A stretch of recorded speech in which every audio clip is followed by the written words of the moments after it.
Crime fell last year, and a lot of people are saying Donald Trump deserves the credit. But when you look at when crime actually started falling, that story doesn't hold up.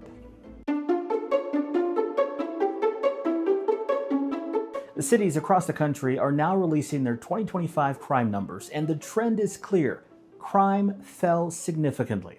Overall, violent crime dropped 9%, and property crime is down 12%.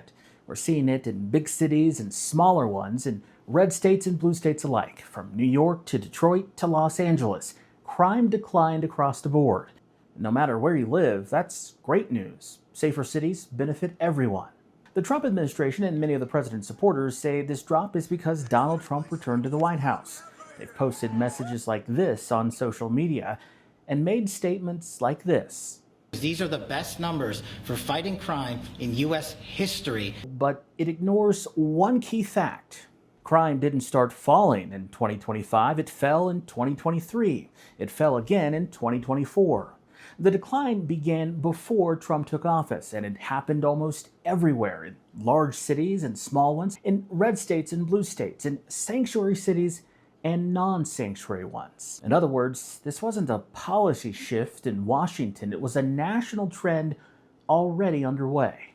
Some Trump supporters also point to immigration enforcement, arguing that cracking down on illegal immigration reduced crime. And yes, the administration has arrested some violent offenders who were in the country illegally.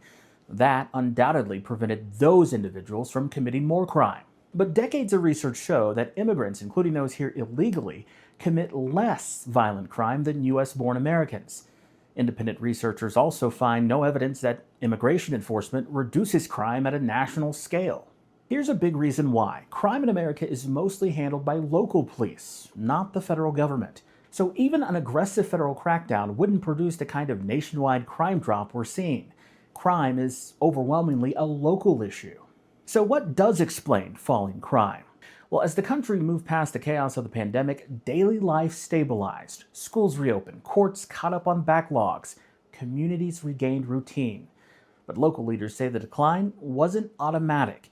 They credit targeted policing, community partnerships, and restored local services for accelerating the drop in their cities. The national recovery set the stage, local action shaped the results. So yes, crime fell in 2025. That's good news. But the decline began before Donald Trump took office, and it was driven largely by local forces, not federal policy. Claiming credit may be good politics, but those claims just don't hold up.